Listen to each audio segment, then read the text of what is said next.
Hey everybody, welcome to Mal and Candice Rants, Reviews, and Randomness. Candice is laughing. Hi. Oh wait, I have to flick this switch. Oh, it's not on? I'm Mal Hall, and this is Candice Thompson. How's it going, Candice? Hola, I'm great. Wow. We're doing a review today. We're doing a review. We haven't done one of those since, I think, the Grammys. Super Bowl. The Grammys. The Grammys. Which was right after the Super Bowl, so around the same time. Also, real quick, we've taken 2 weeks off. Here's why. It's because we didn't like one episode that we recorded. It was about, we could tell them what it was about. It was about ghost encounters. Number one, it wasn't very funny after we got done with it. Number two, it had nothing to do with anything that was going on In the world. And number three, it was just lame, and we don't want to do lame vlogs for you guys. Stop. And then last week we were going to record one, and we were like, well, let's just use last week's. And we were like, well, last week's sucked, so let's just not use it. And then Candice got sick, and then I had a show.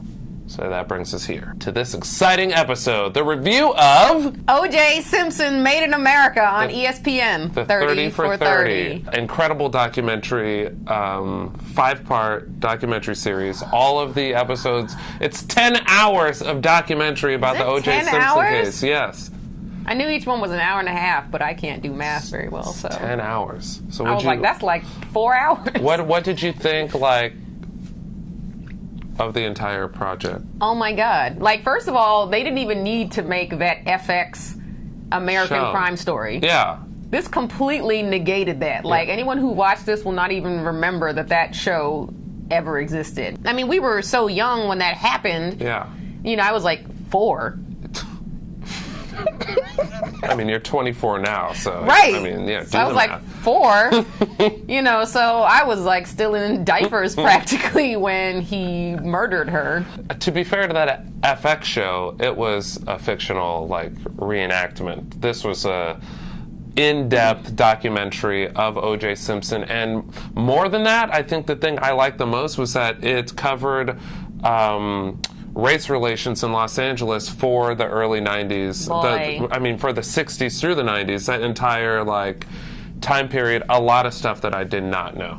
Which was also, I mean, so relevant because the case became it became a race case. It literally wasn't even about murder after a certain point. Yeah. So they had to cover that part, but I think they did it beautifully. It wasn't like, hey, look how guilty he is. It was, these are the facts, and this is like the chronologically how things happen. But it was also like, yo, he's guilty as fuck. I mean, if you had any doubt that he didn't do it or did do it from previous whatever that you had heard about the story, right? It's gone now. Like, there's no doubt. There's no way anyone could watch this and be like, oh, he was still innocent. I mean, there are some people that still have doubts. They're called stupid people. They're called idiots. Out of the 5 parts, I mean, did you have a favorite? Did you have a favorite moment or something that happened? Like, I'm gonna tell you, I really loved the 5th episode. A pivotal moment for me, which I felt like you just can't help but feel the anger in the black community. Well, you can feel it throughout the whole entire thing, but the one moment that for me just made it so much worse was when that teenage girl got shot in the convenience store. Oh yeah, I did not know about that. Yeah, I didn't either. And then what's her name? Patricia Harden or something like that? Black girl shot in convenience store by Korean lady. Watch it pull up 30 names. Latasha Harris, Harlins. What did you say first? You said Patricia. Latasha Harlins. You know what? I was close. Yeah, that was terrible. She looks like she was just in the convenience store trying to buy something. An argument ensued, which for me, I'm assuming, I don't know if this is correct or not, and I don't know if you got a different story, but I think the chick started, the woman that worked there, the Korean lady who was over the counter, started arguing with her. Maybe she thought she stole something. Right. And an argument ensued. It looked like it got a little physical. Next thing you know, the teenage girl, Latasha turns around to leave. Bang. And the woman just shoots her in the back of the head. And for that crime of killing this girl, she got 6 months probation. She didn't even go to jail. 6 months probation! Yeah. And that led to the Watts riots. That led to the Watts riots. OJ wanted to be looked at wanted to be judged for him and not being black, right? Yes. A part of me feels the same way. Like, judge me for who I am, but I do know that I'm black. Right. I think that was his problem. He didn't want to be black, and he's full black. He's full black. He's full. Yeah, no, that's what's so ironic about the case is that black people supported this guy and fought and got him off for literally murdering somebody, and he didn't want anything to somebody. Oh yeah, that's so terrible how it really. Yeah, he murdered somebody. Two people, and for somebody who didn't even want to be part of that community at all. Another thing that was just eye-opening for me was when he finally surrendered to the police. And they're driving out of his house, and he says to the cop, "What are all these niggas doing in Brentwood?" Except he said the hard ER. Hard ER. Meanwhile, they're making T-shirts, "Pray for OJ," "Free OJ." Yeah. "We love you, OJ." He did not love any of the black people. Didn't want anything to do with black people. You know, my favorite person in the documentary was that old black juror. She was my least favorite because she was terrible. But she was the reason why I didn't agree with her. Right. She did evoke emotions from me because I was like, "What are you doing?" But then she kept it real, and that's why I was like, okay. She kept it real, but the mentality of that juror number 9 is ignorant. It's the exact reason why I get so mad when black people don't like me, because it's that mentality. Of course, there. It's an ignorant mentality. Yeah. But at the time, again, imagine coming up in that time. We're literally, which is kind of like now, where black people are. We did come up in that time. We did, but we weren't. You were in San Diego. I was in Ohio.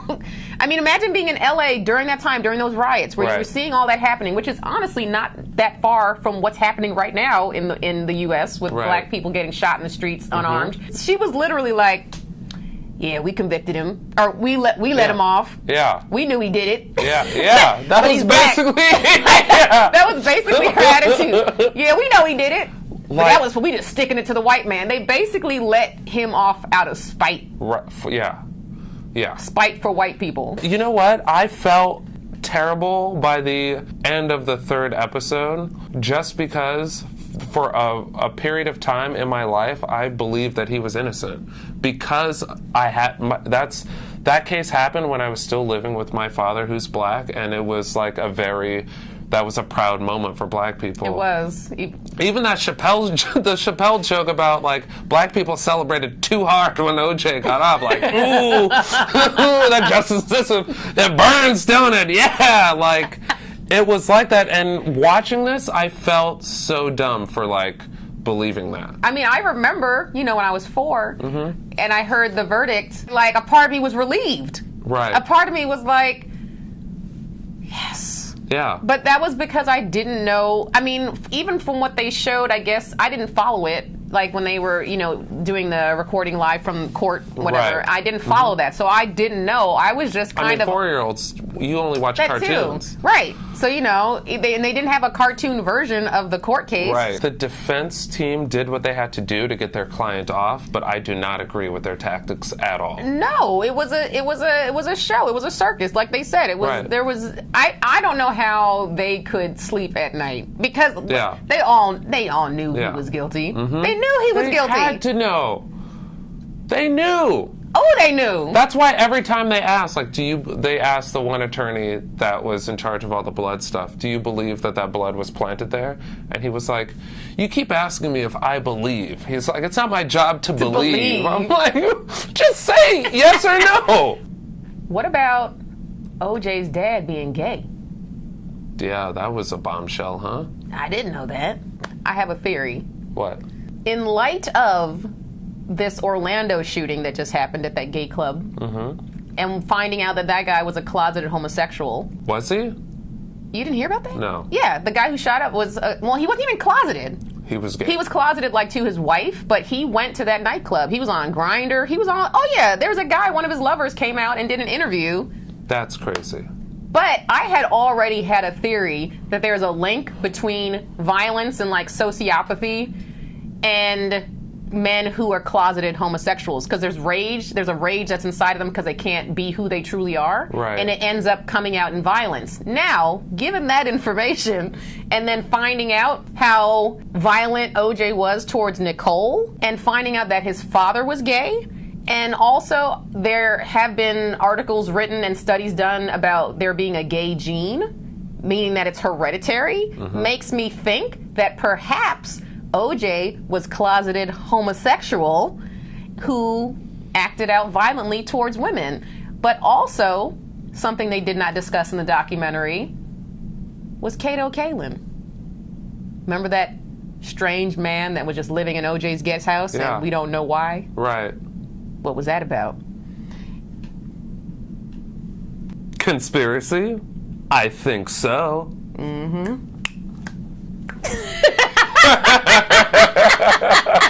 It's crazy. It's real creepy to watch. He's dead inside. Like, he has dead eyes, and if you look at all of his pictures, dead eyes from all those pictures, dead eyes. Dead eyes. I said that every time a photo, because I was watching some of it with Brendan. Every time they showed a photo, I was like, dead eyes.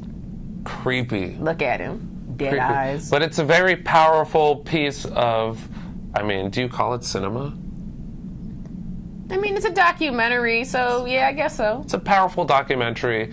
It's streaming for free on ESPN.com. You just click on watch and you'll see the whole, each part is there, free to watch, and I suggest you watch it. It's a commitment. It's 10 hours, but once you turn it on, it's hard to take your eyes off of it, to be honest with you. After you get finished binge watching Game of Thrones and Orange is the New Black, you still have about 10 hours left in your day to watch this one. It'll eventually be up on Netflix, I'm sure. All right, normally we close out with some Snapchat input, but nobody has replied to the snap, what? We can close out with a text message that I just received. So my cousin Keisha. Of course, your cousin's name is Keisha. Sent me a text and a group text to me, my sister, and our cousin Chantel. That was a screenshot of her mom, my aunt, Lorraine, who posted on Facebook this. Oh my God. And it's not funny unless you, you're like, is your aunt a lesbian? No. Does she even know that that's what Pride is referring to? No. Oh, my no. aunt posted that because her last name is Pride. And she was like, I'm happy Pride. Oh my God. Please tell me that's her profile picture. The only way this could be even more amazing is if she was homophobic, which God, I don't think she is, but that would be so much better if she was. If she was. Aunt Lorraine, if you're watching this, please let us know if you're homophobic or not. But this is why people This is why our moms and aunts and uncles don't need to be on social media. On the interwebs. There should be a separate one for parents. There should be a separate Facebook for parents. Like how they have separate dating sites for older people. Just like they have separate dating sites for every portion of the society. Yeah, you're right. There should be Facebook P for parents or Facebook Facebook O P for old people. Facebook senior citizens. Sorry, Aunt Lorraine. All right, guys, thanks for watching Mal and Candice Rants, Reviews, and Randomness. We are here every Wednesday. Kinda. We try to be on YouTube, so subscribe to our YouTube channel. Also, follow us on Instagram, Twitter, and Snapchat. I'm at Jokes by Candice, and Mal is at Mal Hall, at Mal Hall Comedy on Snapchat. See you next week. LeBron James, all day. Who's that?